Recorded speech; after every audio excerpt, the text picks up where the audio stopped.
dia é o seminário do grupo 4. Quando vocês forem começar a apresentar, vocês se apresentem, falem o nome do trabalho, o tema que vocês vão abordar, todas as imagens, né? Fazer uma autodescrição, quando mudar de slide também, tá bom? Tá bom. Lembrando, hoje não tem mais nenhum grupo, né? Então, a gente tá com tempinho aí. Também não leiam, se tiver um texto que é para falar, né, é uma coisa, né? Um texto que vocês fizeram para falar, é para poder ajudar vocês a falarem oralmente. Mas se vocês lerem algum texto, né, de artigo, alguma coisa assim, muito rápido, a gente não vai entender. Então, lembrar que vocês estão na linguagem oral agora. É um outro contexto, tá bom? Tá bom. Pode começar? Todo mundo aceita que eu possa gravar? Sim. Tudo bem. Aí eu vou gravar só na parte que é do trabalho, tá? E se tiver alguma discussão, alguma coisa no meio, eu paro. Tá bom, professora, sem problema. Tá. Recording in progress. Bom dia, pessoal. Então, eu me chamo Jéssica. Eu e meu grupo vamos falar sobre surdez, deficiência auditiva e língua dos sinais. A primeira foto que a gente tem é o alfabeto da língua dos sinais. E é isso. Pode passar, Samara. Deixa eu só falar, né? Meu nome é Samara, eu também vou apresentar, e se a Camila quiser falar só para introduzir. Oi, gente, bom dia. Eu sou a Camila. E a gente aqui, o grupo, vamos falar sobre a linguagem de sinais, as principais importâncias, né? E é basicamente isso. Ao longo dos slides, a gente vai saber bem sobre o assunto, coisas que a gente nem imaginava que existia. Pelo menos eu, na pesquisa, tinha coisas que eu não sabia e descobri na pesquisa. Pode passar.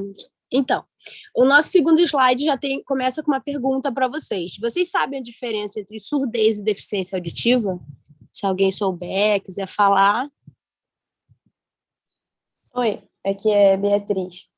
Eu acho que a deficiência auditiva, ela engloba diferentes níveis, né? E a surdez é a surdez definitiva, que a pessoa não consegue escutar nada. Isso. Mais alguém? A Mariana levantou a mão. Oi, eu estava falando aqui com o microfone desligado, que é a Mariana.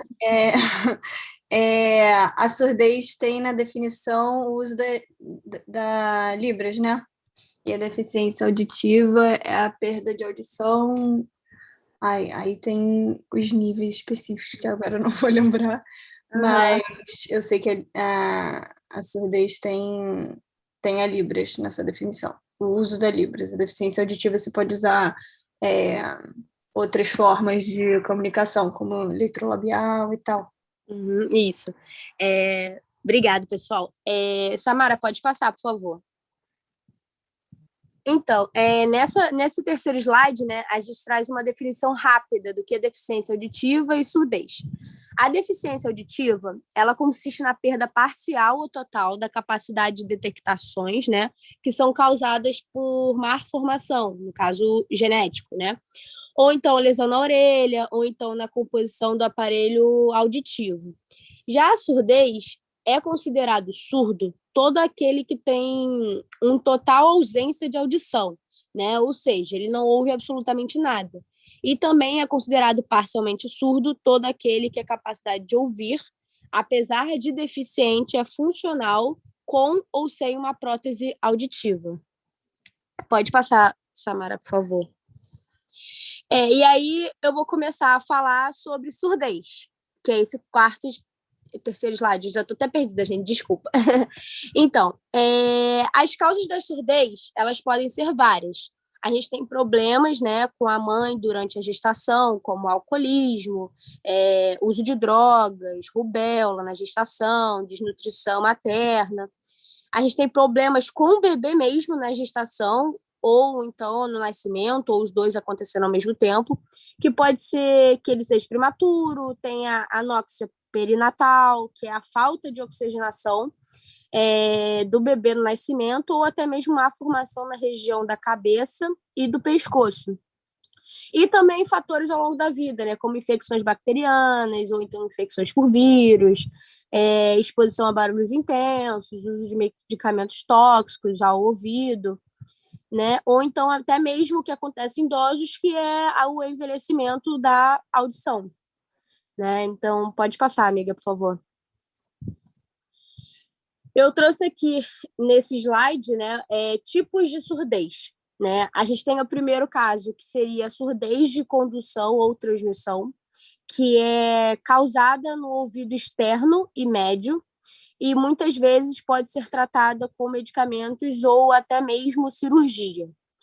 Um segundo caso de surdez seria a neurosensorial, que é causada no ouvido interno e ou vias nervosas, que pode ser progressiva e geralmente é permanente.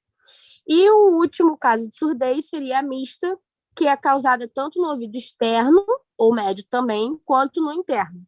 E aí, nessa, existe uma combinação entre a perda auditiva condutiva e a neurosensorial, que foram as duas faladas anteriormente. Pode passar, amiga, por favor. Então, agora eu vou falar sobre deficiência auditiva. Pode passar, por favor. A deficiência auditiva, ela é considerada como a diferença existente entre o desempenho do indivíduo e a habilidade normal para a detecção sonora, de acordo com os padrões estabelecidos pela ANSI em 1989. A audição, ela tem um desempenho, né, de papel principal e muito decisivo no desenvolvimento e na manutenção até da comunicação, né, por meio da linguagem da fala, além de funcionar como um mecanismo de defesa e alerta contra perigo, né, porque os nossos ouvidos, né, enfim, eles funcionam 24 horas por dia. Então, eles não descansam nem quando a gente dorme, diferente dos olhos, por exemplo, né? Pode passar, amiga, por favor. E aí, nesse slide, eu trago os tipos de deficiência auditiva, que são 4. A primeira é a condutiva, que é quando ocorre qualquer interferência na transmissão de sons, desde o conduto auditivo externo até a orelha interna. E a grande maioria das deficiências auditivas condutivas, elas podem ser corrigidas através de tratamento clínico ou cirúrgico. E ela pode ter várias causas. Entre elas, pode ser tipo corpos estranhos no ouvido, na parte externa, ou então tampões de cera, otite, má formação congênita, né? Enfim, na parte do ouvido, enfim, entre outras coisas. A segunda é a sensório-neural, que é quando você tem uma impossibilidade de recepção do som por lesões das células da orelha, tanto interna quanto na parte de nervos. E aí, esse tipo de deficiência é irreversível.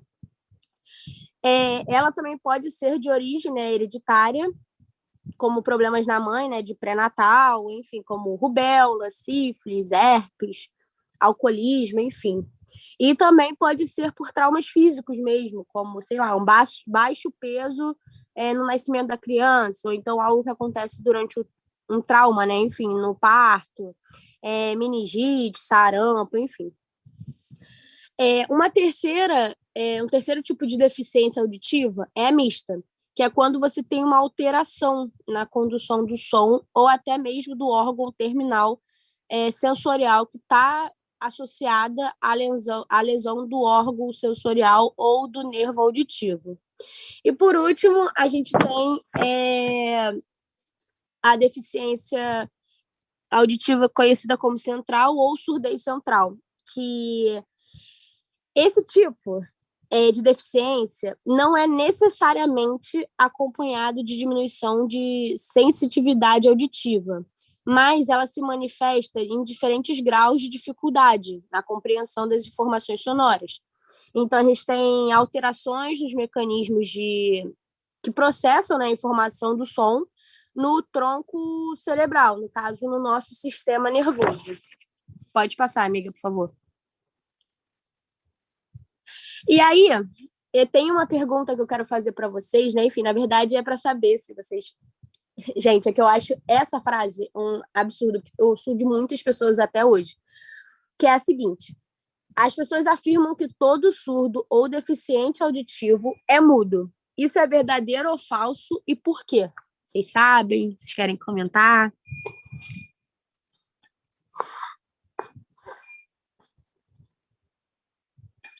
O pessoal no chat está dizendo que é falso.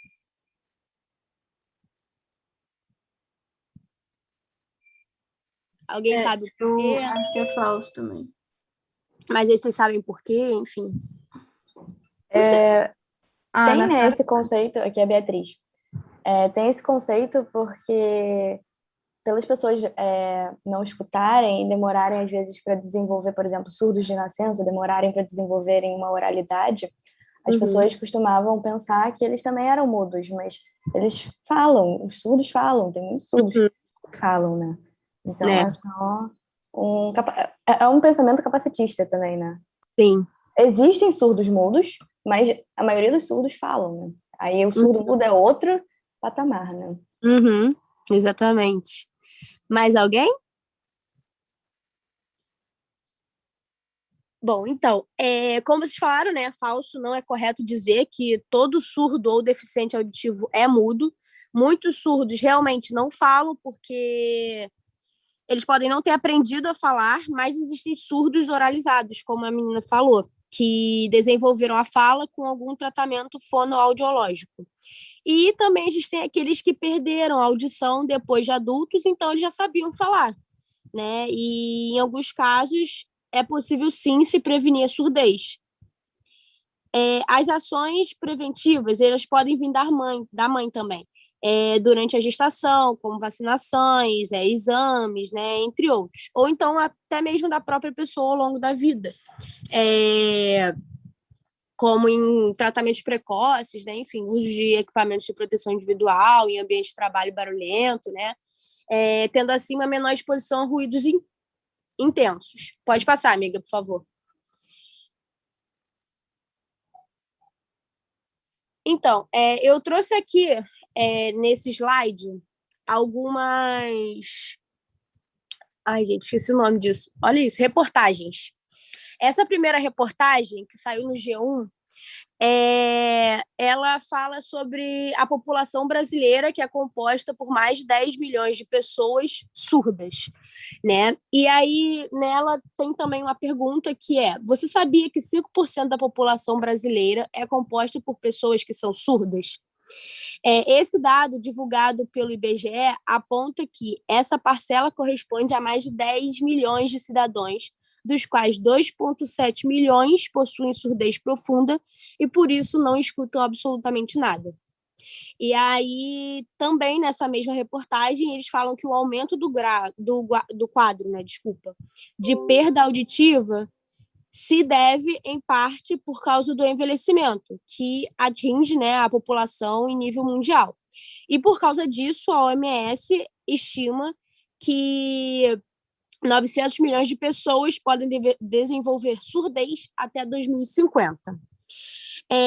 Essa outra reportagem é da Agência Brasil. Eu tinha achado em outros lugares, mas, enfim, eu peguei dessa mesmo, né, o print.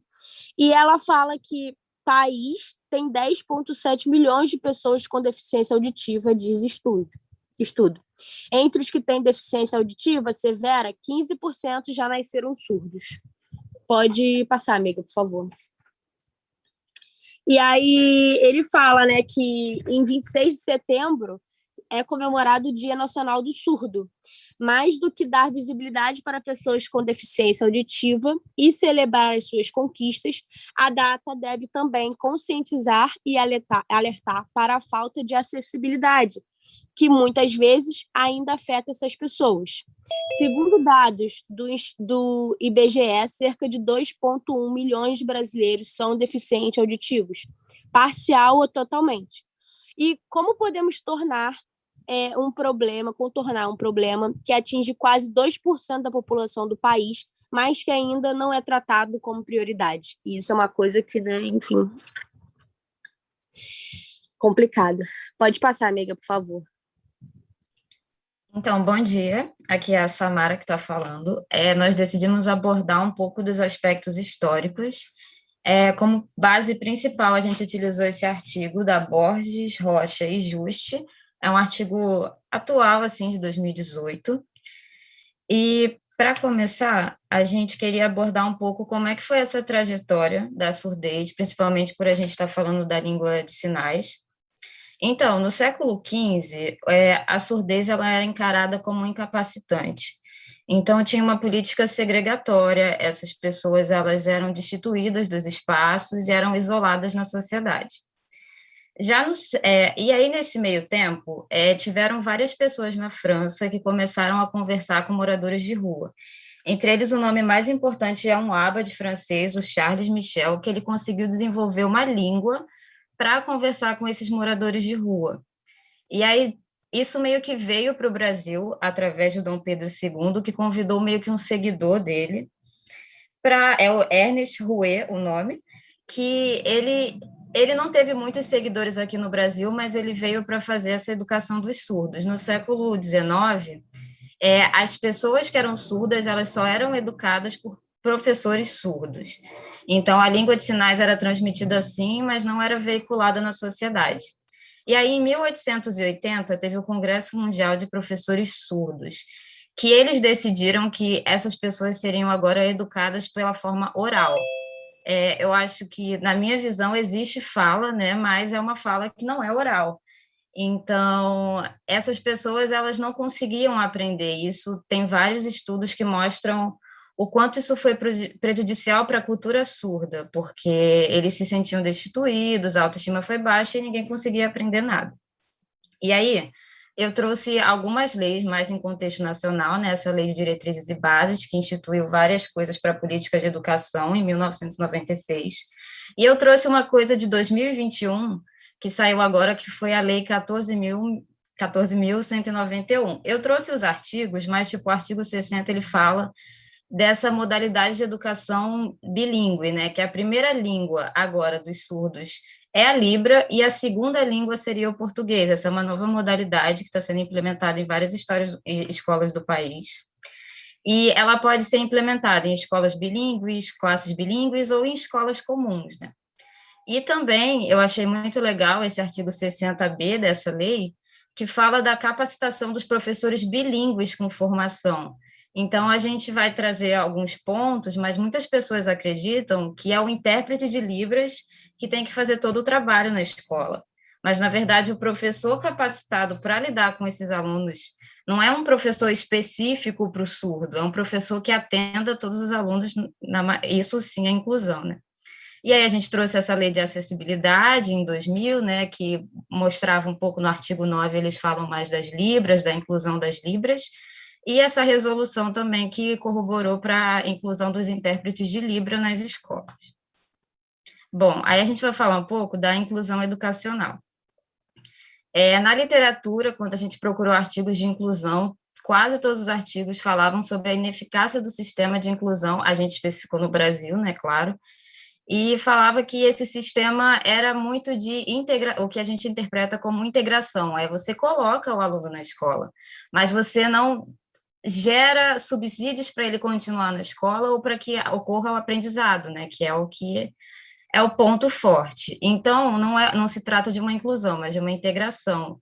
E muitos artigos, eles trabalham muito com a palavra igualdade, até artigos recentes, eu quis ressaltar aqui, né, que a inclusão ela não parte de uma ideia de igualdade, mas de equidade. E que a inclusão ela deve vir de todos os membros, dos professores, dos diretores, da moça da cantina, da moça da limpeza e dos próprios alunos. E aí, a gente trouxe 2 artigos para discutir. O primeiro, o nome dele é Inclusão Escolar, Concepções dos Profissionais da Escola sobre o Surdo e a Surdez. Foi uma pesquisa qualitativa realizada numa escola inclusiva do ensino médio do Distrito Federal. Nessa metodologia de pesquisa, eles analisam o discurso, então não foi estruturado assim um roteiro. Eles pegam, né, as falas mais importantes e discutem no artigo. Então, esses entrevistados foram a diretora, o supervisor pedagógico, a coordenadora de linguagem e códigos, o professor de português, a professora da sala de recursos e o intérprete de Libras. E aí, nesse artigo 2, a gente meio que juntou tudo para trazer as falas que casavam muito, que é da Fátima Ricardo, é um artigo de 2018, que também é uma pesquisa qualitativa, e o título é A Importância da Inclusão de Aluno com Deficiência Auditiva na Escola de Ensino Regular de Naviraí, um estudo de caso. E os entrevistados foram os funcionários de uma escola com alunos surdos, foram o diretor e outros 6 professores. E aí a gente trouxe umas frases para discutir com vocês. Eu vou ler essa primeira frase e eu queria ouvir o que vocês acham. Essa frase foi da diretora, e ela falou assim: eu tenho que entender que a limitação dele de não falar, não ter a língua dos falantes. Eu tenho que ter um atendimento especial, no sentido de atender por conta dele não ter a linguagem. Mas eu não posso ser paternalista, entendeu? A gente não tem que dar uma proteção especial. Nós temos que ampliar o conhecimento de Libras na escola, que ele consiga uma autonomia, consiga se virar, não ficar muito dependente, porque aí você promove essa autonomia do surdo. É saber que a limitação dele é a surdez e nada mais. E aí, o que vocês acham dessa frase?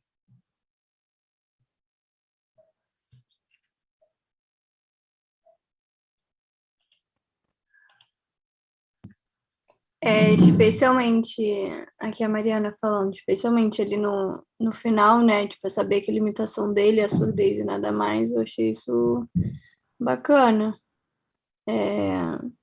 Acho que é sobre isso, né? Eu tô fazendo Libras, eu fiz o meu podcast sobre surdez e deficiência auditiva, então, assim, tem muito essa reflexão sobre eles têm a própria cultura, eles não têm essas limitações que as pessoas impõem neles, sabe?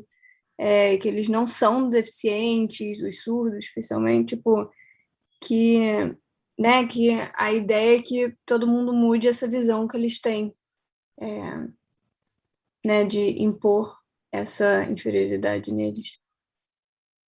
Eu pensei que ela tentou fugir da fala capacitista, mas ao mesmo tempo eu interpretei como uma fala meio esquisita para mim, do atendimento especial. Eu não encaro muito bem esse termo, desde que eu fiz a aula da Silvia, assim, né, desse aluno especial, e ela fala que tem que ter um atendimento especial, e eu também, a limitação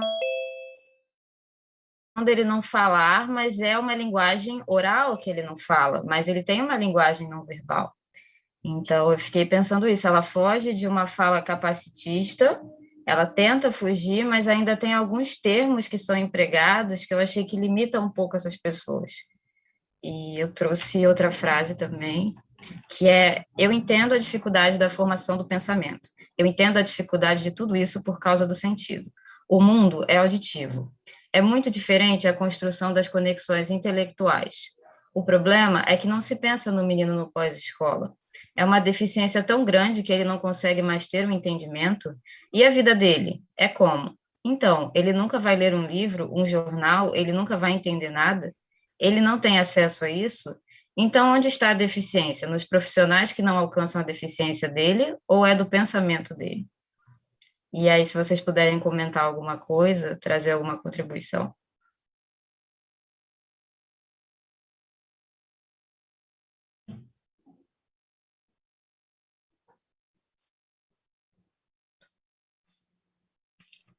Errado, né? Assim, ele nunca vai ler um livro, um jornal, ele nunca vai entender nada, tipo, como assim, né? Especialmente uma professora ter esse pensamento é muito surreal. E essa era a professora da sala de recursos. Aí a gente sabe que aí é complicado mesmo para eles aprenderem a ler e, né, de chegar a seu, né, dentro da escola você está sempre tentando estudar para chegar no seu, não sei, para desenvolver e fazer tudo que você é capaz, e se seu professor não acha que você é capaz, aí complica mesmo.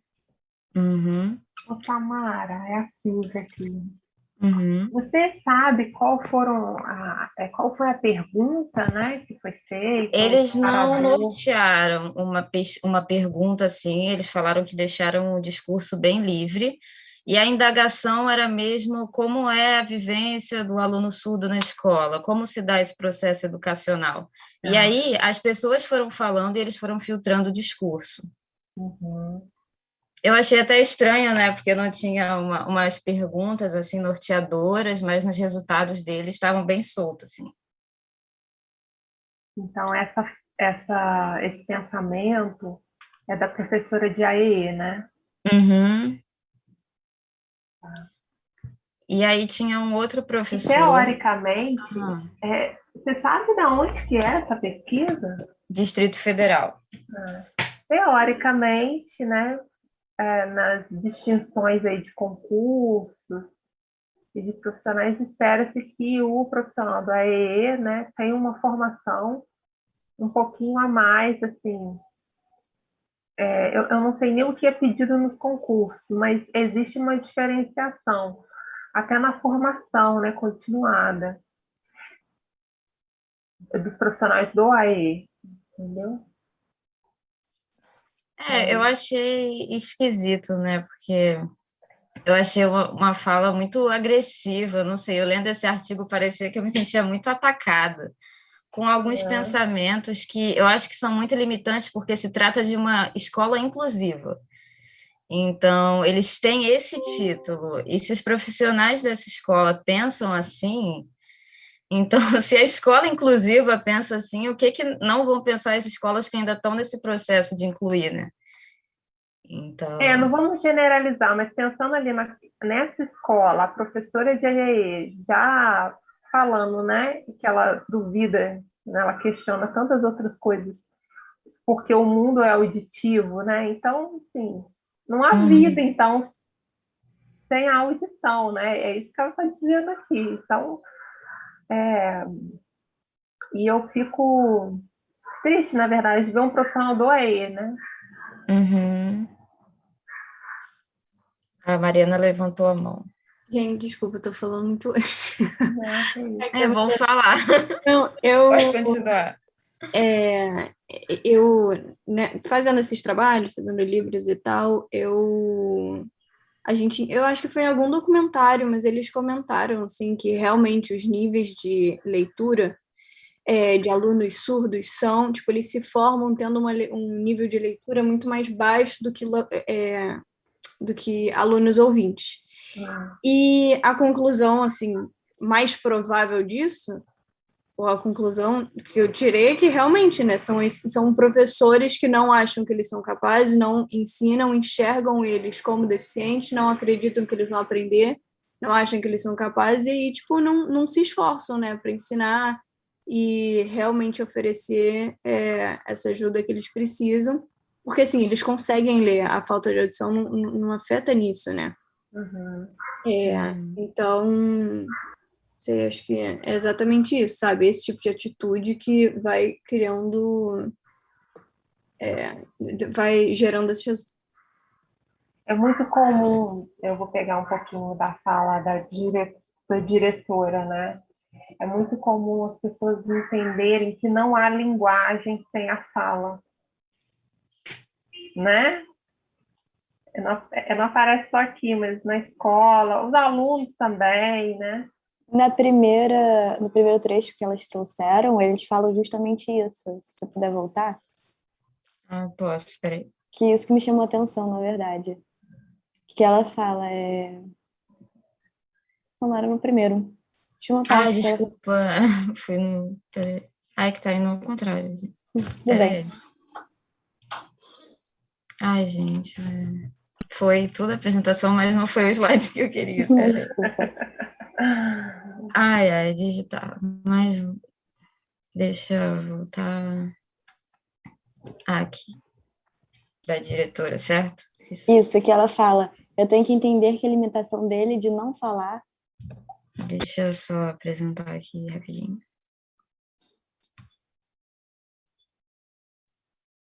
Acho que nem vai, gente. Ah, tá. Aí.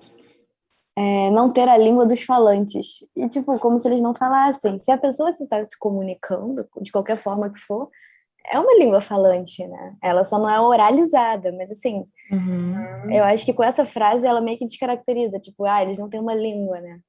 E tem muitos estudos que mostram, eu também estudei um pouco sobre Libras e surdez ano passado, eu fiz até um curso também. É um curso online, se vocês quiserem, eu posso colocar o link, ele é gratuito, e é bem interessante, é da TV IMES, que é um instituto, né, nacional para surdos, e eles falam, né, que, assim, nos estudos neurológicos, as áreas que são ativadas quando está tendo a fala dos surdos, quando eles estão utilizando Libras ou a língua americana dos sinais, as áreas do cérebro que são ativadas são as áreas da linguagem, são as mesmas, entendeu? Então, é comprovado biologicamente que é uma linguagem, sabe? É porque as pessoas não entendem o que é a linguagem, né? A linguagem, ela não é falar, ela não está ligada a isso, né? A fala, né? Todo os nossos órgãos, né, responsáveis pela fala, né, pelo desenvolvimento da fala, não pelo som, tá? Mas pela fala, não se resume a ter linguagem, tá? Então, a linguagem ela é expressão, ela é comunicação. Então, falar ou não falar não significa que tem ou não linguagem. Então, isso é a falta de conhecimento mesmo, né? Então, acho que é um tópico importante aí, para que vocês não façam essa associação, né? Como a própria Samara falou, né? Em virtude, nós nascemos, né? Isso é inato, com toda a nossa capacidade de fala, de emitir sons. Isso é inato através das nossas próprias histórias, né? Só que o que acontece, né? Vou dar um exemplo aqui para vocês. Muitos de nós, né, nascemos aqui no Brasil. Então, a nossa cultura, ela reuniu alguns sons para a gente se comunicar, né? Quem aí aprendeu uma outra língua, sabe que em outro país ou em outros povos, enfim, utilizam sons que às vezes a gente tem dificuldade de escutar, né? E é por isso que para aprender uma nova língua, às vezes é difícil, porque a gente não consegue falar aquele som direito, às vezes não consegue escutar ele direito, né? Ou, assim, o que é direito? É perfeitamente o som. Então, a origem dos sotaques, né? Às vezes você começou a aprender inglês, né? Já na vida adulta, você vai ter o sotaque, não tem como. Por mais que você seja um excelente estudante de línguas e tudo mais, mas é que a gente tem essas janelas dos sons, né? Que começa lá pequenininho. Então, a cultura, ela determina os sons, né? Que a gente vai registrar na memória. E o que acontece? Aqui a gente está falando do falante, né? A gente está falando da fala e tudo mais. Agora, se a pessoa não escuta o som, não quer dizer que ela não tenha fala, né? Se eu estou dizendo para vocês que a gente tem uma janela sonora lá na infância, né? E que ela vai sendo determinada pelo contexto social, né? A gente é influenciado pelo que a gente escuta. Né? Então, se o indivíduo, né, a criança, né, pequenininha, ela não está escutando, né, óbvio que isso vai impactar na fala dela. Então, é nesse sentido, tá, que eu queria falar para vocês. Uma questão de desenvolvimento, tá? Eu fiquei pensando muito na questão cultural, porque até da neuropsicologia, mais trazendo para o lado, o nosso pensamento, ele é formado pela linguagem. Muitas das nossas funções cognitivas vem da linguagem. Por isso que eu fico tão impactada de como é que não está levando a linguagem delas para essas crianças, entendeu? A simbologia delas para a formação do pensamento, porque em vários artigos falam assim, muita gente acreditava que as pessoas surdas não tinham QI suficiente. É porque o pensamento é linguagem, né? Eles se fundem. Sim, Né? as pessoas acreditavam que elas eram uma linguagem bem horrorosa, mas, tipo burras, né? Incapacitadas de aprender. E não, você só não estava ensinando uma metodologia que ela aprendesse. Tanto que em 1880, quando eles pararam de utilizar a língua de sinais, a galera não conseguiu aprender pelo método oral. Uma parente minha, ela tem 30% da audição só. E ninguém repara que ela porque ela faz a leitura labial. Só que quando entrou a pandemia, as pessoas usaram máscara. E aí ela não conseguia verbalizar. Eu lembro que agora a gente está vacinada e ela tirou a máscara, ela é mais idosa. Eu falei, cara, você está tão falante, você está falando tanto comigo, porque isso limita muito. Eu não sei linguagem de sinais, eu acho que nem ela sabe, mas se a gente soubesse, olha o quanto que ela podia se comunicar, as emoções dela nesse contexto da pandemia, o que ela estava passando. Quanta coisa a gente não sabe. Eu vi nesses artigos, né, eles fazem uma introdução e teve um estudo que falava que muitos deles, fora da escola, a gente está falando que na escola tem que ter a Libra, mas a Libra tem que ir para a sociedade. E aí vai no médico. Né? Para a vida. E a pessoa se comunica por gesto, tipo, estou com dor aqui, ou isso. E às vezes a gente falando, é difícil falar um sintoma de uma doença que a gente nunca sentiu. Imagina se comunicar por gesto, por profissionais que ali não têm um ambiente que entendam o que você está falando. Então, eu fiquei pensando muito nisso, nesse estudo, que foram coisas que eu nunca parei para pensar, né? Imagina se chega lá no hospital, Samara, e você está lá. Agora eu vou aprender. Você está sofrendo com algo e precisa de uma psicóloga para se comunicar, pedir um auxílio, né? E eu não sei se isso é verdade, mas na minha faculdade eu tinha uma colega que fazia a matéria de Libras na PUC, né, que tem, e ela falava que muita gente da psicologia não queria, porque eles falavam que a linguagem era através da fala, e se os sentimentos sem a fala, como é que a pessoa ia se expressar? E essa minha colega foi fazer Libras para ir contra a maré. Ah, legal. Eu até lembrei, foi há muito tempo que ela fez, ainda antes da pandemia, eu fiquei pensando como é legal, né, a gente ter esse conhecimento, a PUC oferece essa matéria, né, e muita gente nem conhece. Então, fiquei pensando nisso. E aí... Samara, só para... não sei se as pessoas vão confundir, porque eu sei que você está acompanhando aí o raciocínio. Gente, fala é linguagem, tá? Mas ela não resume a linguagem, tá bom, gente?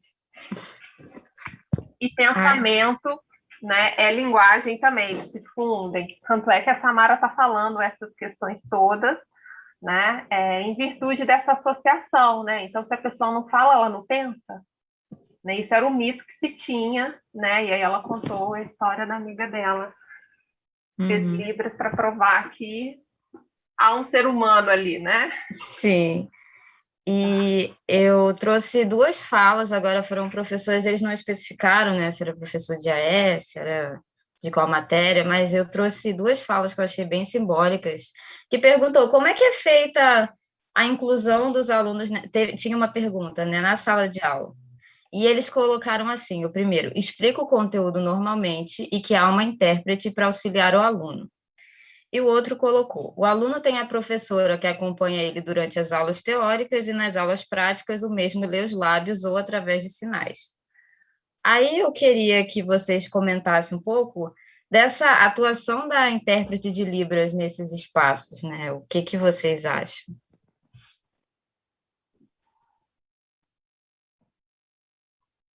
No sentido de ter ou não, Samara? Eu vou falar a minha opinião quando eu li as frases para ver se dá um... Eu fiquei pensando que deixa muito para a intérprete de Libras nesses espaços. Então, pelo artigo, dava a entender que ela está lá, é responsabilidade só dela.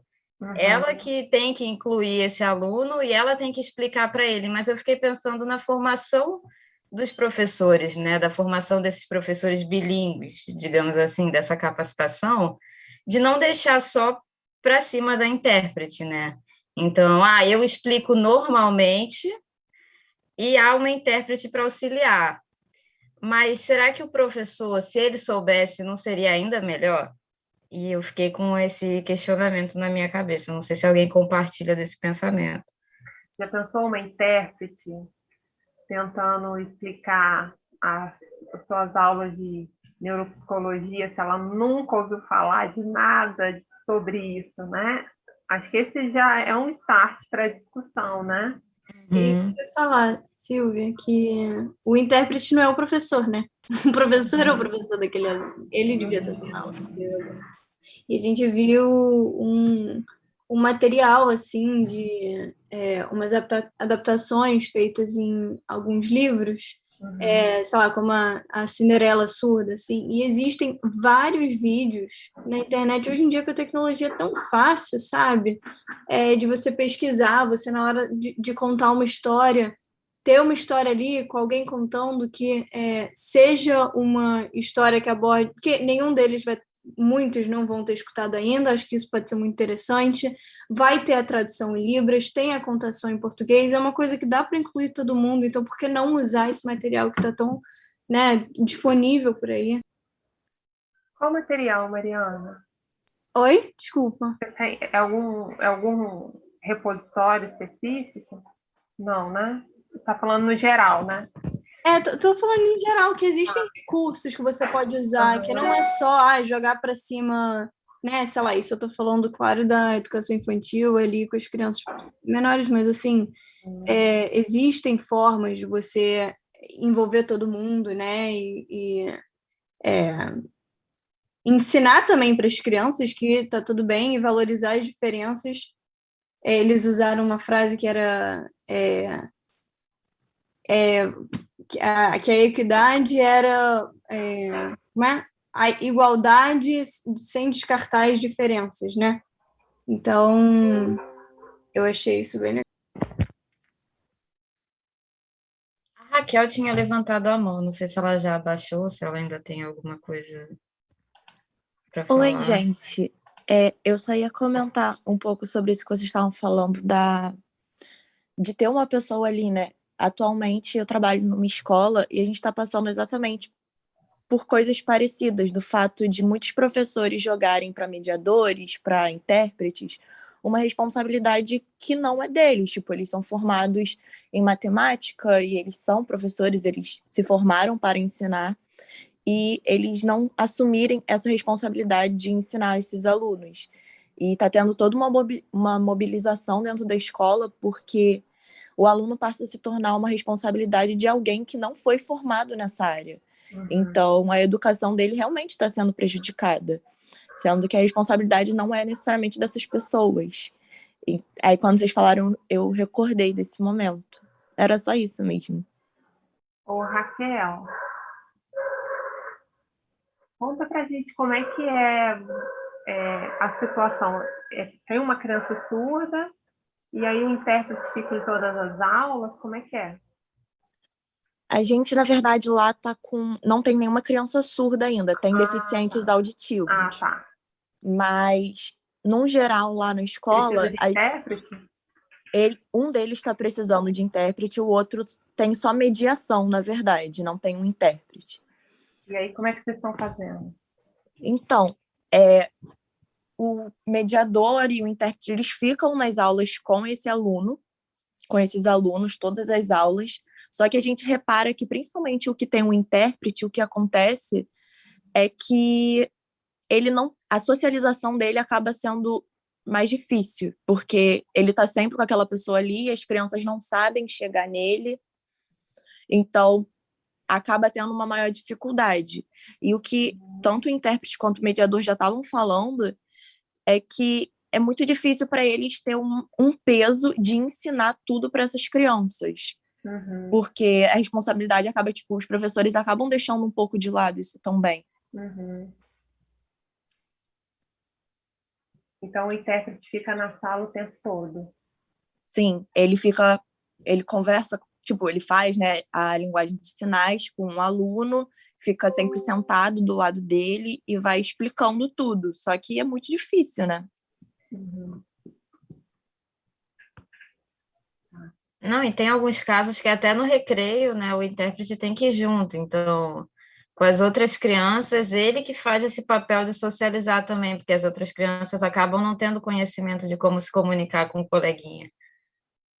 Então, ele tem uma carga dupla ainda, né? A carga social é a carga do aprendizado, é uma tutoria. Acaba que que vira a extensão da subjetividade do outro, né? Assim, dele. E aí, a gente colocou aqui, como tem uma fotinha, né, dessa escola que é em Araraquara, que já tem esse modelo bilíngue, então, né, da primeira língua ser a surda e a segunda língua ser o português, então, a professora fica ao lado da intérprete, as duas trabalham juntas na educação desses alunos, e a gente queria perguntar como vocês fariam a inclusão escolar desses alunos, ideias são sempre bem-vindas, né? Então, como é que seria isso para vocês?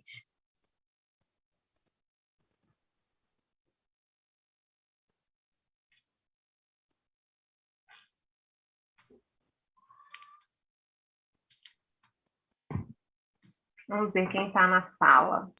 Gente, eu acho que eu dei uma ideia ali, né? Com as crianças pequenas, a questão de usar outros recursos e a criatividade, né? Se sendo aluno de criança, você sempre tem que ser criativo. Aliás, professor de criança. Você tem que sempre usar a criatividade, os planos nunca vão como, né, como a gente organizou. Então, assim, usar os recursos que estão disponíveis, pesquisar, procurar, sabe? Se interessar. Eu acho que é isso, usar isso como uma oportunidade, sabe? De ensinar, de aprender e também ensinar para os alunos ouvintes sobre a inclusão, né? E como isso é muito importante. Uhum. Eu acho que explorar recursos visuais, principalmente, né? Porque essas pessoas, o mundo delas é muito visual. Então, utilizar isso na sala de aula, utilizar esse recurso para potencializar o conhecimento dessa pessoa, eu fiquei pensando nisso, até quando você falou da Cinderela, né? É partir do princípio de que a aprendizagem, né, o início da aprendizagem vem através das sensações, né? Depois vai para a percepção. Então, como a Samara falou, usar a criatividade, o desejo, né, de explorar muito a parte visual também, né? E aí, a Camila vai falar um pouquinho agora sobre a língua de sinais. A Camila está aí, tá? Tô aqui. Tá dando para escutar? Tá dando sim. Então, sobre a língua de sinais, né? Eu vou fazer, basicamente, dizer bem breve o que é, que até hoje existem muitas dúvidas, né? As pessoas acham que língua de sinais são só gestos, que não são uma língua mesmo. Tem pessoa que fala, não, tá gesticulando. Mas não, a língua de sinais realmente não é um gesto. Os sinais, eles são as palavras, né? E eles são articulados essencialmente, né, pela mão. E o surdo, o deficiente auditivo, ele percebe através da visão. E por meio dessa língua de sinais, eles têm acesso à informação, à comunicação, e literalmente é uma língua, não é gestos, né? E no mundo inteiro há diversas línguas de sinais, e existem países que têm a língua de sinais como língua oficial. Você pode passar, por favor? Você sabe quais países, Camila? Então, eu dei uma pesquisada. A língua de sinais em si, ela é, como é que fala? A Libras é só no Brasil. Só aqui no Brasil que se fala que é Libras. Cada país tem a sua definição, né? Nos Estados Unidos é American Signal Language, que é ASL, que é basicamente, na tradução, quer dizer que é língua de sinais americanas, que ela é bem similar a Libras e ambas tiveram como base a língua de sinais francesas, né? E estima que existe cerca de 200 línguas de sinais em todo o mundo. Então, isso para mim, eu levei um susto. A gente pensa que só existe uma e é aquela. Não, existe 200 línguas de sinais em todo o mundo. É porque a língua é cultural, né? Porque aí existe, né, a característica de cada lugar, que vai adaptando a comunicação e tudo mais. E, por exemplo, a pessoa que é fluente em Libras, não, será que a pessoa fica, será que vai conseguir se comunicar em Portugal por ser uma língua parecida, mas tem uma realidade diferente, né? E em Portugal, a comunidade surda adota o LGP, que é Língua Gestual Portuguesa, que ela é conhecida e ela é reconhecida em Portugal como a língua oficial e ela é usada por mais de 30 mil pessoas. Então, assim, é bastante pessoas, né? Mas tem sinais parecidos? Então, elas têm semelhança, mas existe uma diferença. Por exemplo, aqui eles falam que em outro país que se fala a língua portuguesa, tipo como Angola e Moçambique, os surdos se comunicam como outro tipo. Então, tem essa diferença. Não é exatamente igual. Mesmo sendo um português, há diferença, porque, como você tinha falado, é adaptado, né? Acho que a Beatriz está querendo falar. Não, era para trazer mais uma curiosidade que eu li sobre, acho que foi no livro do Oliver Sacks, que ele é um neurologista, e ele tem um livro só sobre surdez, né? E se chama Vendo Vozes. E parece que teve um congresso há uns tempos para trás que englobava pessoas surdas do mundo inteiro, era um congresso para pessoas surdas, e eles falam que tem diferenças, né, nas linguagens de sinais ao redor do mundo, mas a praticidade e a facilidade que eles têm para aprender a língua de sinais é muito maior do que a gente aprendendo outro idioma, né? Porque tem muitas similitudes entre as línguas e eles foram nesse congresso, eles não sabiam e no final já tinham pessoas falando utilizando 2 ou 3 códigos diferentes, né, de línguas de sinais de outros idiomas em 2 semanas, porque é uma língua mais imagética, né? Tipo, na concepção neurológica, né, a língua dos sinais ativa muitas áreas também visuais, né? Então isso acaba facilitando na compreensão, além de ser uma língua muito direta, né? Você não tem rodeios, né? Você vai direto ao ponto, você não fica rebuscando a fala e tudo mais, sabe? Então, é muito interessante estudar sobre as línguas de sinais ao redor do mundo e Libras também aqui no Brasil. Obrigada, Beatriz. Aqui está basicamente os numerais. Os numerais não mudam tanto, né, como as palavras. Basicamente isso, que é de 0 a 9 e o 10. Essa mãozinha aí. Os demais continua a repetição. Pode passar para as letras? Pronto. As letras, elas têm cada uma o seu sinal correspondente, mas, por exemplo, pai, tem como você soletrar e tem o gesto de pai, tem de mãe.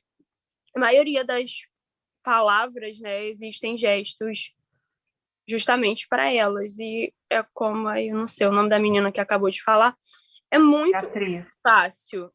A gente acha que é muito difícil, mas não. Assim, tudo bem que tem que pôr em prática. Desculpa. Tem que pôr em prática. Eu fiz Libras com a Emily, que é a professora aqui da Libras na PUC. E no começo você vai meio perdida, mas ao longo do tempo você vai vendo que não é um bicho de 7 cabeças. Eu tinha falado, né, que eu tenho um primo que ele é deficiente auditivo. Ele consegue se comunicar com a gente, com as dificuldades dele, claro. E quando ele viu, ele começou até a me ajudar. Então, realmente, não é algo difícil. A Samara, né, que tem o público dela, trabalha diretamente com esse público, a gente vai ser possíveis professores. É uma maneira muito legal, interessante, assim, porque o deficiente auditivo, o surdo, quando conhece uma pessoa que está aprendendo, nossa, meu primo ficou muito feliz. Então, é uma comoção que toma conta, assim, da pessoa que fala, que bom que você está aprendendo, está tentando. Porque não é todo mundo que vai querer, né? Agora eu vou falar sobre os programas de inclusão em faculdades. Eu trouxe esses 3, que é o Sensibiliza, que são tradutores e intérpretes de Libras que auxiliam, né, fazer esse auxiliamento técnico na tradução e interpretação de Libras na UF. O NIA, que é o Núcleo de Inclusão e Acessibilidade, que atua diretamente com os alunos, né, com essas deficiências na UFRJ. Eles possuem diversas atividades, então é bem geral. E tem o GPIES, que é o Grupo de Pesquisa em Inclusão Educacional e Social, que é um grupo de inclusão e aprendizagem de alunos com necessidades educacionais especiais da UERJ. A UFRJ eu não trouxe porque teve aquele problema lá que só tinha 5% de intérpretes e teve uma causa. Eu acho que eu já cheguei a falar, meu primo, esse meu primo que é deficiente auditivo, ele com outros, eles entraram com uma ação liminar na justiça para tentar conseguir mais intérpretes de Libras, porque não tinha, e era um direito, né, deles, e não conseguiram, tem até reportagem, não conseguiram, tanto que meu primo teve que sair da faculdade, porque não teve como ele continuar sem um intérprete para auxiliar ele. Uhum. Aí E eu o acabei... que esses outros núcleos aí, eles fazem? Em especial aos alunos, eles fazem exatamente isso, eles auxiliam cada aluno, eles fazem o papel certinho deles, que é prestar o auxílio diretamente ao aluno na tradução e interpretação das matérias na faculdade. Esse grupo da UERJ, em específico, ele é um grupo de pesquisa de pós-graduação. Então, eles atuam com pesquisas e, a partir dessas pesquisas, eles atuam com novas estratégias de inclusão. E aí, daí vem a Libra.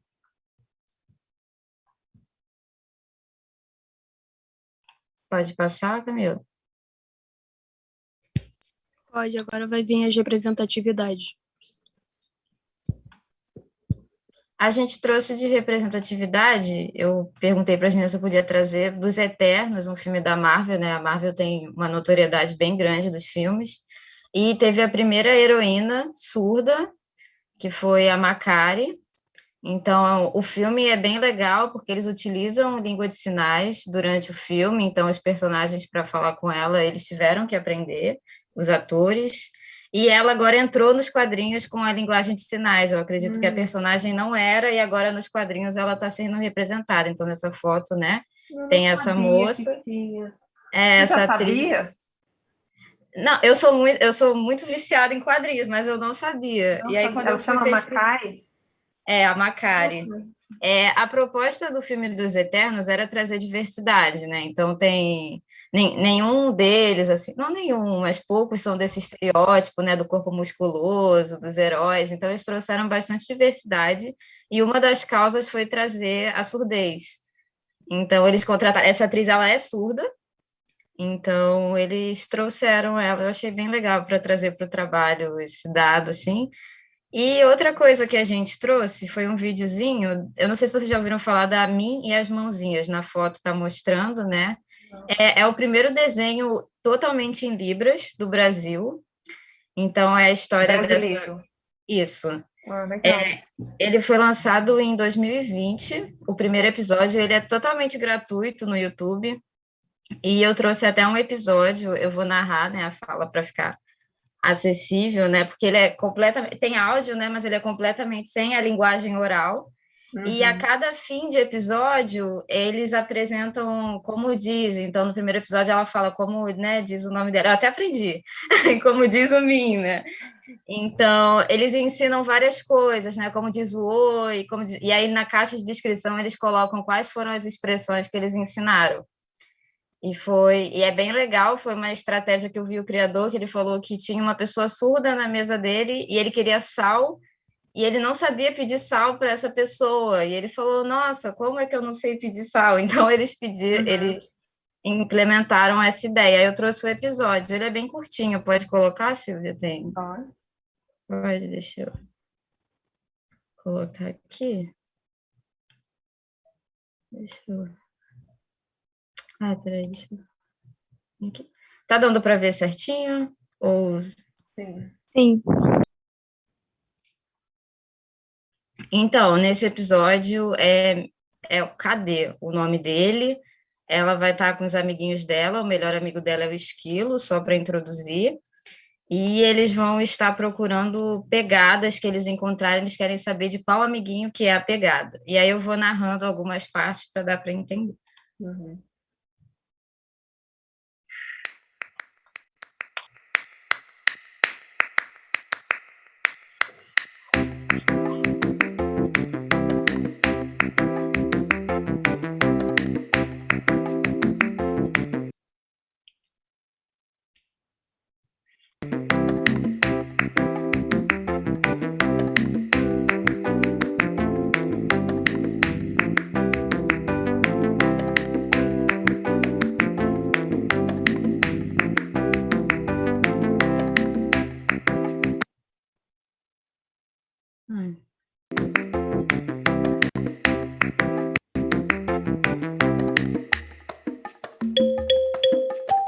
O episódio começa com a Min se questionando onde estão seus colegas.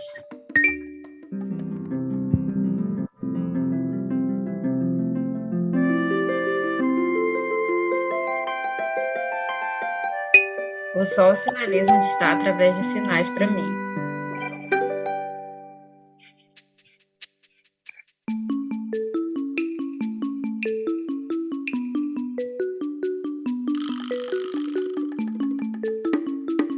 O melhor amigo Esquilo de Min não para de tocar na janela, mas a Min não consegue ouvir. Então, ele utiliza a luz da casa dela para piscar sem parar. Assim, ela consegue saber que precisa atender a visita.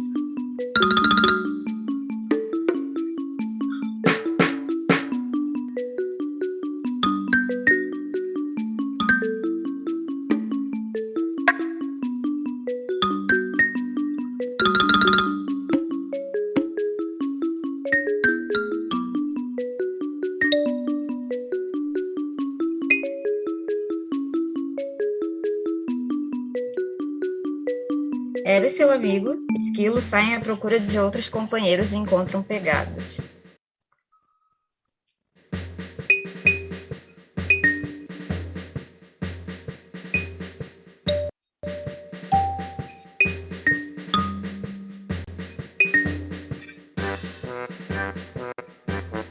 Então eles encontram o amigo elefante.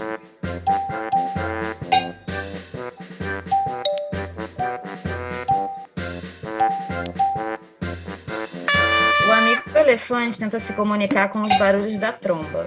Então, o Esquilo tenta dizer a ele que precisa se comunicar por sinais.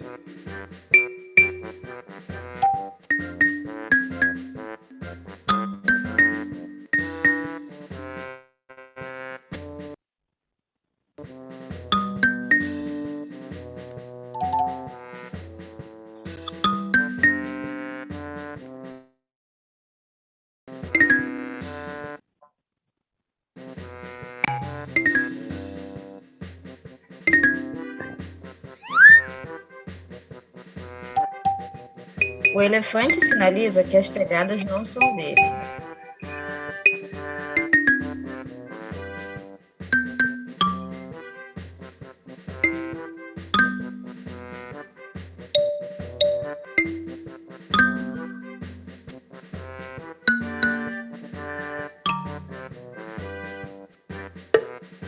Assim como o esquilo, que também, mesmo com as pegadas pequenas, não condizem com a pesada dele.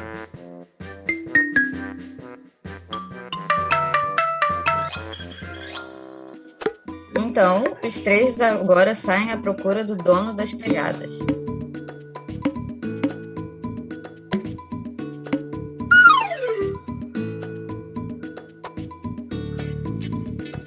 E eles encontram o sapo. O sapo pula no rosto de mim, deixando uma marca de pegada com lama.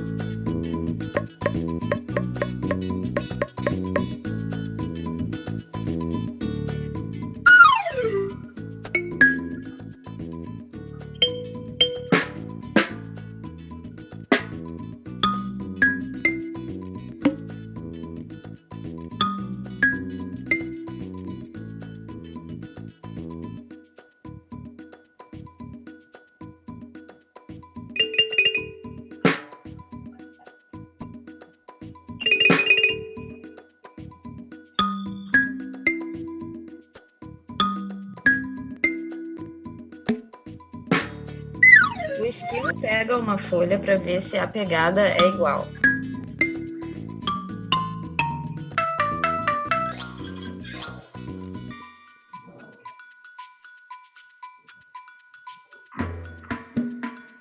Então, eles encontram as pegadas e um gato preso em cima da árvore.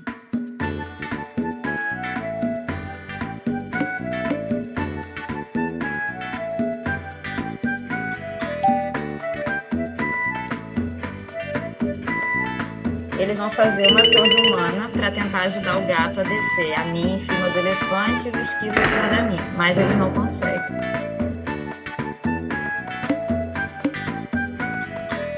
Então a Minha acorda seu amigo pássaro, que serve como mochila dela.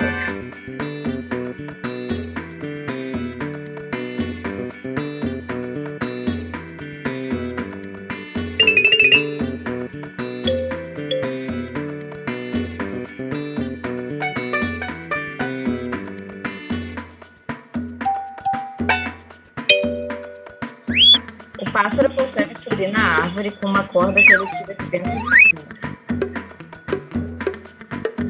Ele escala até a árvore.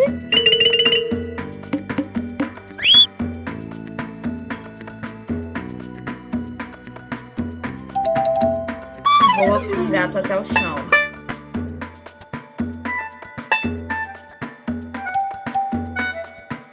O gato, em forma de agradecimento, vai tentar se comunicar com miados.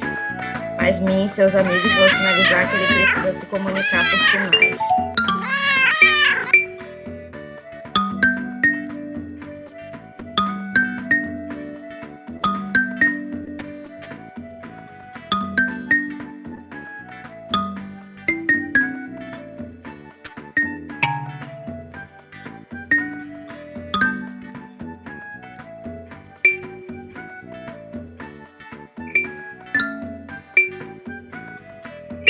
Agora, a Minha ensina seus amigos bichinhos a escreverem seu nome, soletrando M e N em linguagem de sinais.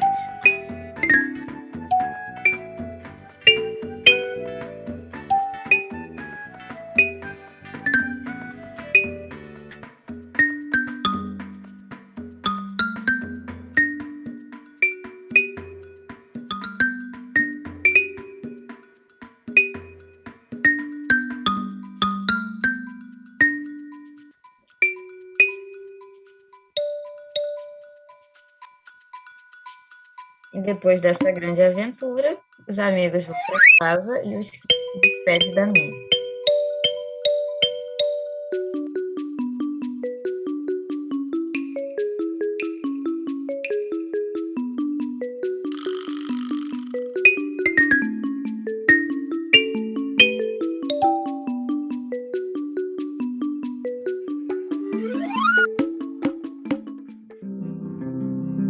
A lua logo aparece após o sol se dividir, e assim encerra o episódio.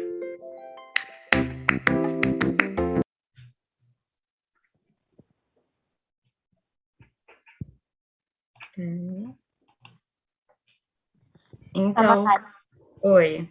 A Ana Sara pediu para depois colocar no grupo o link, porque para ela assistir, Tá bom, coloco sim. por favor. E aqui estão as nossas referências. E muito obrigada. Foi isso.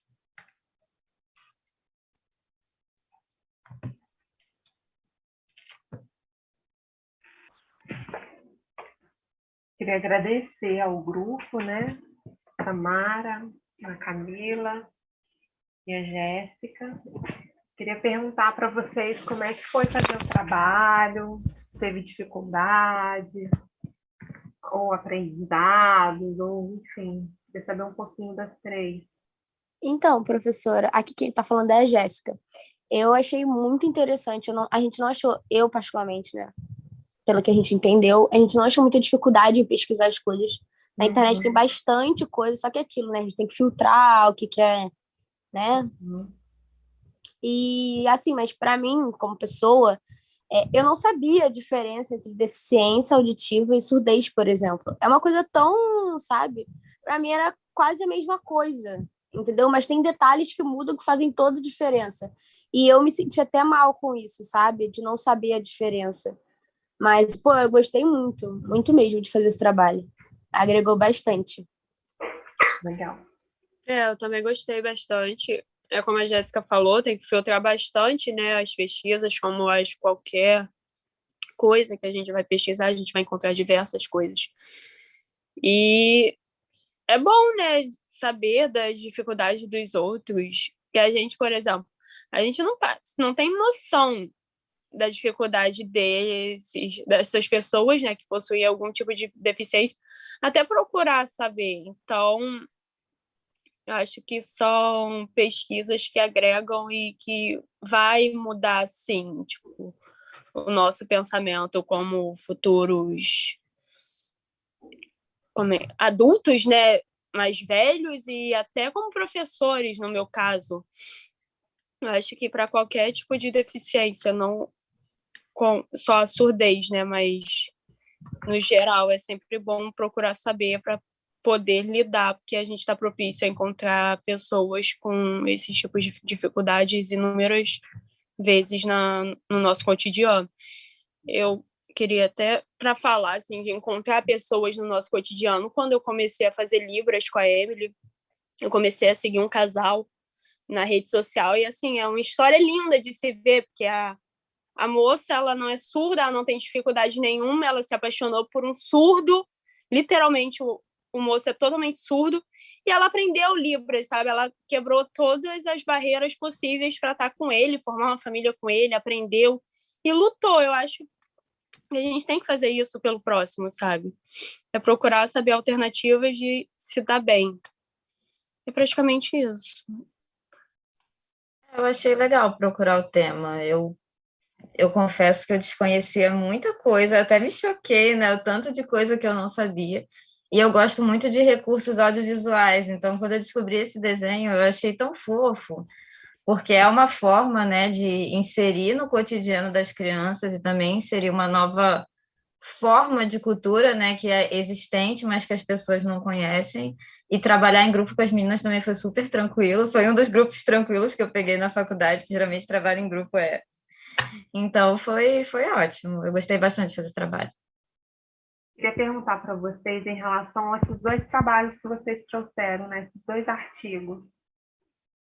Depois vocês colocam no grupo, né? O pessoal ver. Uhum. Queria saber de vocês se vocês trouxeram algumas falas, né? Muitas dessas falas, vocês acham que tem ali uma falta de conhecimento ou ainda, né, são barreiras atitudinais que os profissionais ainda têm? Assim, vocês acham que é só isso, né, a questão dos preconceitos, ou vocês acham que está ligado a uma falta de conhecimento também? Professora, eu acho que são os dois, mas eu não sei. É bem complicado falar, né? Assim, eu acredito que seja os dois, mas eu acho que é muito mais a barreira, entendeu? Porque, poxa, com tanta coisa que a gente vê, tem novela, tem reportagem, tem internet, todo mundo tá conectado no Instagram, tipo, o tempo todo, sabe? E, tipo, eu acho que a pessoa às vezes se recusa mais a entender, a mudar, enfim, do que. Enfim, acho que é isso. Mas a atitude, né? Que vai criando a barreira, Exatamente. não o conhecimento. É isso mesmo. No meu ponto de vista, eu vejo isso. Existe realmente o preconceito, mas no meu ponto de vista, se uma professora realmente quer mudar a vida daquele aluno, né? No meu ponto de vista, gente, eu acho que ela vai procurar saber, pesquisar e ver formas que ela vá poder ser mais didática com esse aluno, não sei se de forma visual, mas tem que pesquisar. Informação não falta, tem muita, é só realmente filtrar e pôr em prática, porque é uma coisa, Libras é muito fácil. é questão de prática, é muito fácil, porque eu pensei que era um bicho de 7 cabeças, eu boto dificuldade em tudo, e quando eu realmente... Língua tem que praticar, né? Senão É questão de tem. prática, porque é muito fácil. Se você não aprende realmente o gesto, você aprendendo o alfabeto, para fazer essa soletração acaba sendo mais fácil, né? Não é tão difícil. Pega o alfabeto, sei lá, o professor tenta ajudar e pega o alfabeto, põe assim do lado, no celular, mostra para o aluno, não sei, imprime e tenta soletrar as palavras. É porque vai muito além, né? Porque não é só aquele aluno, é outros. É porque na sala de aula é tudo muito complicado, né? Quando a gente chega, não é só um, são no mínimo, sei lá, 15, né? São muitas pessoas. E se for criança, cada criança vale por 10. Então, é bem complicado. Eu acho que mudar também é um processo que gasta energia. Mudar não é fácil. Mudar uma realidade que já está há muito tempo, tipo, de acreditar que linguagem, fala, é só o oral, já é uma coisa que vem de gerações. Então, eu tenho até uma aula de avaliação familiar que a professora fala, se a pessoa que porta a Avaliação o quê? mudança, avaliação familiar, e a minha professora, ela fala, ser a pessoa que comporta a mudança não é fácil, é um processo desconfortável. Então, eu acho que é muito questão de atitude, porque conhecimento na internet tem, vê a Bia Machado, ela falou que fez um curso de Libras gratuito online. Então, ir atrás do conhecimento, o conhecimento ele está aí, tanta coisa que a gente descobriu, assim, em horas pesquisando. Mas eu acho que a mudança de atitude é uma coisa que ainda precisa ser enfatizada. Eu acho que vai mais por esse caminho, na minha opinião.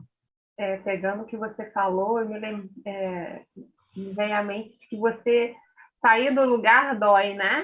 Sim, o que você está falando, isso dói. E tem que ter investimento, né, nisso, né? Investimento pessoal, né? Então, essa questão da mudança, né? Assim, a mudança não é mudança que a gente está falando, é uma mudança de perspectiva, né? E às vezes essa mudança ela está muito conectada com os valores né, da pessoa, né, da história dela, enfim, a gente não sabe ali aonde que está agarrado nessas crenças, né, em algumas visões, né, às vezes grupos, né, são pessoas às vezes que não se abrem para as diversidades, né, então tirar algo seu de valor, né, que são suas crenças e sua forma de ver o mundo, é caro, né? Então, por isso que às vezes gera esse, então deixa para lá, né? Ou não se mobiliza nesse sentido.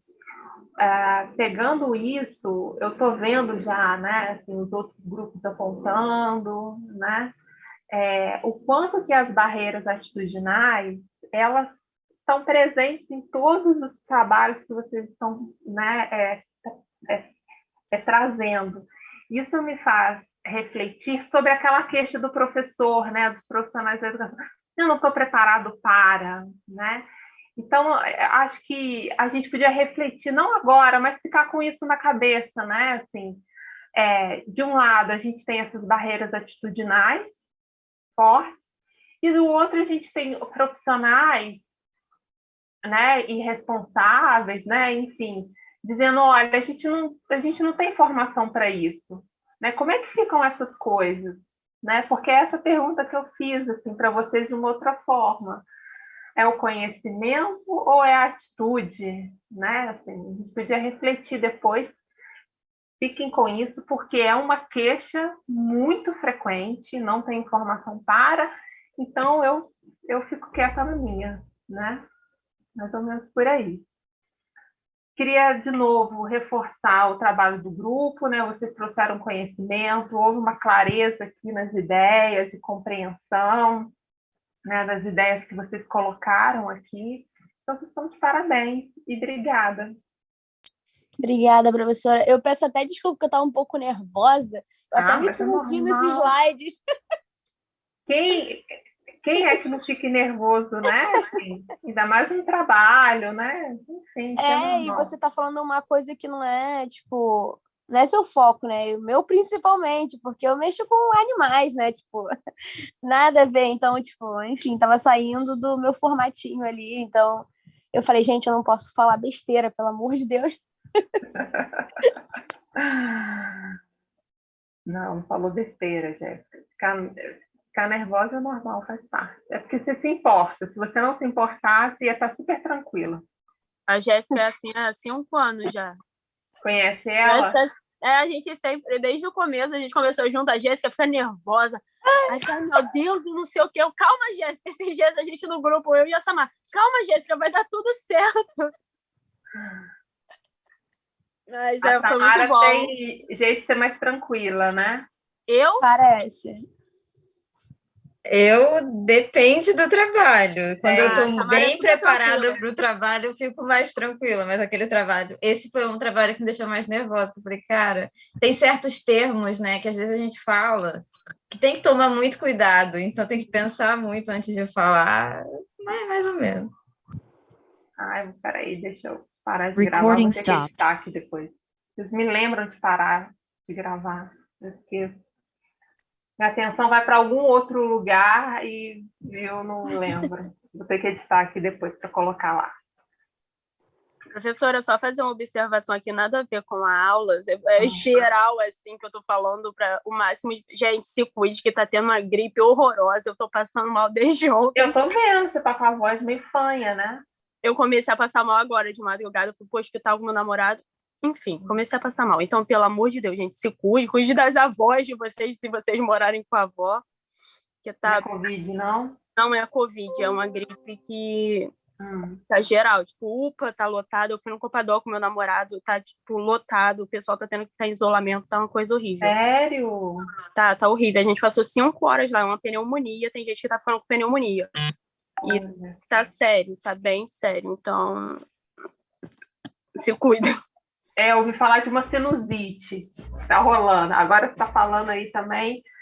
Então, a gente tem que ficar... É porque o pessoal saiu, né? Agora a gente está se relacionando pessoalmente, né? Em alguns momentos. Então, aí voltaram as gripes fortes, né? Né, Jéssica? Aqui, esse é o seu campo. Um pouco. Mas, cara, te falar, eu tenho um amigo que mora na Rocinha, ele falou que muita gente na Rocinha também tá, tipo, tá na Zona Sul inteira e, óbvio, em outros lugares, né? Mas é porque, como o pessoal... Tá tipo, parece Covid. Parece Covid. Eu fui ontem no Rio das Pedras fazer meu cabelo. Passou uma menina na frente do salão que eu tava fazendo o cabelo sendo carregada. Ó, que isso, gente.